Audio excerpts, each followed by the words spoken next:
مخالف لوگ جاہل بے علم ہیں، ورنہ یہ قرآن تو لاکھوں لاکھ نشانیوں کا ایک نشان ہے، جس کو جاننا ماننا ہو اس کو کافی ہے۔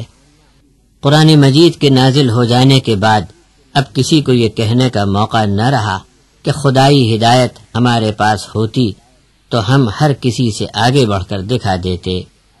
قرآن مجید کے کئی نام ہیں۔ سورۃ الفرقان کی پہلی آیت ہے تبارک الذی نزل الفرقان علی عبدہ لیکون للعالمین نذیرا۔ حضرت مولانا عبدالکریم پارک صاحب لکھتے ہیں قرآن مجید کے اور بھی بہت سے صفاتی نام ہیں، جیسے ام الکتاب، قرآن حکیم، قرآن مبین، کتاب مفصلہ، کتاب مبارک وغیرہ۔ نزول قرآن 23 برس میں پورا ہوا۔ تھوڑا تھوڑا اتارے جانے پر منکروں نے اعتراض کیا کہ اکٹھا ایک ہی بار میں پورا قرآن کیوں نہیں اتار دیا گیا۔ اس کی مصلحت یہ بتائی گئی کہ کلام الہی یک بارگی اکٹھا نازل کر دیا جائے تو آدمی کا دل اسے برداشت نہ کر سکے، اس لیے وقفے وقفے سے اتارا گیا تاکہ صاحب قرآن اسے پڑھ کر دوسروں کو سنا سکیں۔ قرآن مجید تھوڑا تھوڑا اور وقفے کے ساتھ اتارنے کی ایک اور مصلحت یہاں بیان کی گئی کہ مخالف اپنی دلیل، مثال یا سوال لے کر کوئی بات پوچھنے آئے، پھر اس کا صحیح اور خوبی والا صاف صاف جواب اللہ کی طرف سے اس قرآن کے ذریعے زمین پر بھیج دیا جاتا۔ اگر قرآن مجید جملہ ایک ہی بار اکٹھا اتارا جاتا تو اس وقت کے لوگوں کو اپنے روزمرہ کے مسائل کے جواب حاصل کرنے میں دقت ہوتی۔ سورۃ العنکبوت کی آیت 51 ہے اولم یکفہم انا انزلنا علیک الکتاب یتلی علیہم ان فی ذلک لرحمتا وذکری لقوم یؤمنون۔ حضرت مولانا عبدالکریم پارک صاحب تحریر فرماتے ہیں یعنی ہمیشہ باقی رہنے والی آسمانی کتاب ان پر پڑھ پڑھ کر سنائی جا رہی ہے، جس میں ایمان والوں کے لیے بھرپور رحمت اور تذکیر و نصیحت کا خزانہ موجود ہے، پھر کسی اور نشانی کو طلب کرنے سے کیا فائدہ۔ قرآن انسانی کلام نہیں بلکہ الہی کلام ہے، اس لیے اس میں بڑا ربط ہے، بڑا جوڑ ہے۔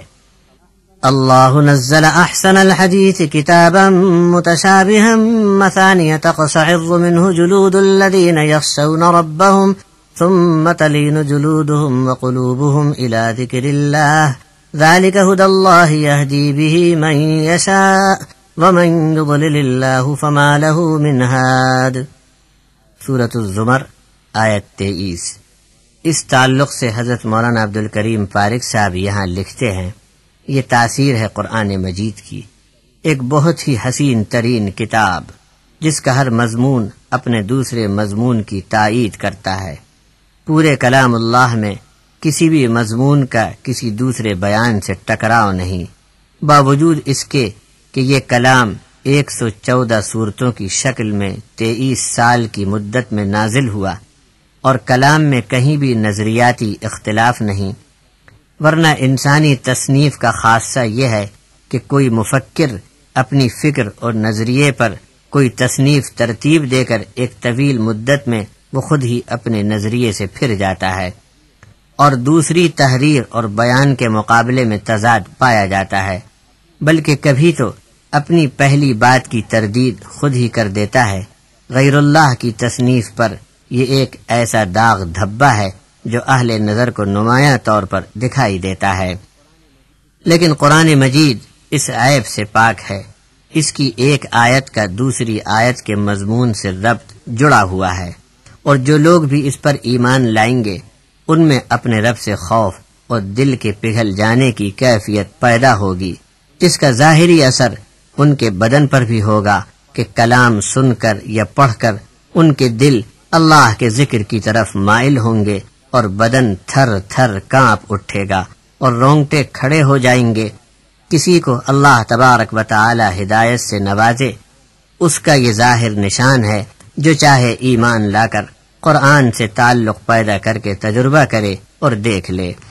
یہ قرآن اللہ نے کیوں نازل کیا؟